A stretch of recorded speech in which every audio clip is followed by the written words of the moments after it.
আল্লাহ পাক রব্বুল আলামিন মানুষদেরকে বলছেন, হে মানুষরা, তোমরা ইমানদার না হয়ে কবরে এসো না।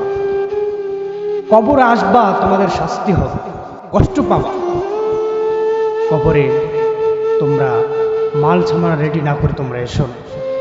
আল্লাহ বলছেন তোমরা কষ্ট পাবে। একবার কষ্ট হবে তোমার মৃত্যু যন্ত্রণা, আরেকবার কষ্ট হবে তোমার কবরে, আরেকবার কষ্ট হবে তোমার হাসরে, আরেকবার কষ্ট হবে জাহান্নাম। বেঈমানদের মৃত্যু কেমন হবে? বিশেষ করে বেনামাজি যখন তাদের রূহটা কবজ করা হবে, আজরাইল মালাকুল মাউত এসে তার কলিজাটাকে ছিঁড়ে ফেলবে এবং কলিজা ছিঁড়ে সেখান থেকে রূহটা বের করার চেষ্টা করবে। রূহটা দৌড়াতে থাকবে, একবার গলায় এঁকে যাবে। একটা জীবন্ত ছাগলকে যেমন তার শরীর থেকে চামড়াগুলো ছিঁড়ে ফেলা হবে, ঠিক তেমনি একজন বেনামাজি, একজন বেঈমানের রূহটা ঠিক তেমনি করে কবজ করা হবে। যুবক, তোমার হাত ধরে বলছি, কেন নামাজ পড়ো না? কেন নামাজ পড়তে আসো না? মুয়াজ্জিন তোমাকে 5 ওয়াক্ত নামাজে তোমাকে ডাকে, মুয়াজ্জিন তোমাকে বারবার নামাজের জন্য আহ্বান করে।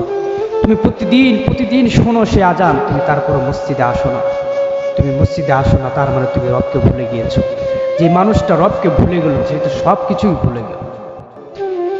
সম্মানিত উপস্থিতি, আমাদের এই দুনিয়া ছেড়ে একদিন চলে যেতে হবে, থাকবো না এখানে, থাকার জায়গা না। আজ না হোক কাল, একদিন না একদিন তোমাকে আমাকে অন্ধকার কবরে যেতেই হবে। কি অবস্থা হবে যদি আমি বেনামাজি হয়ে যদি কবরে যাই, আর সেই কবরে যদি আমার শাস্তি হয়? সেখানে শাস্তি দেখার মতো কোনো বন্ধু বান্ধব কেউ যাবে না, কোনো সহযোগিতা করার মতো কেউ থাকবে না। এই দুনিয়াতে চলাফেরার পথে যদি বিপদে পড়ে যায়, কত বন্ধু বান্ধব না আসে, কত সহযোগিতা না করে, কিন্তু কবরে যাওয়ার পরে প্রথম রাতেই তোমার আমার জন্য শাস্তি হয়ে যাবে। অতএব সময় থাকতে আমরা সেই রবের দিকে চলে যাই, সময় থাকতেই আমরা সেই রবের কথাগুলো মানি। আজ না হয় কাল তোমাকে আমাকে মৃত্যুবরণ করতেই হবে। যুবক, তুমি যদি এখন মারা যাও, এই মুহূর্তে যদি মারা যাও, পাড়া প্রতিবেশী সবাই ব্যস্ত হয়ে যাবে।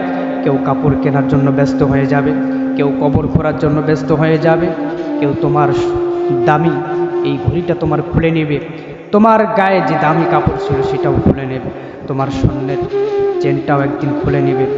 তোমার ততক্ষণ পর্যন্ত মূল্য থাকবে যতক্ষণ পর্যন্ত তোমার দেহে প্রাণ থাকবে, ততক্ষণ পর্যন্ত তোমার মূল্য থাকবে। যতক্ষণ তোমার দেহের ভিতরে প্রাণ থাকবে না, তোমার কিন্তু মূল্য থাকবে না। অতএব তোমাকে আমাকে একদিন মৃত্যুবরণ করতেই হবে। আসো সেই মহান রব্বুল আলামিনের দেওয়া সেই কথাগুলো আমরা মানি, তাহলে আমরা এহকালের মুক্তি এবং পরকালের নাজাত আমরা পেতে পারি।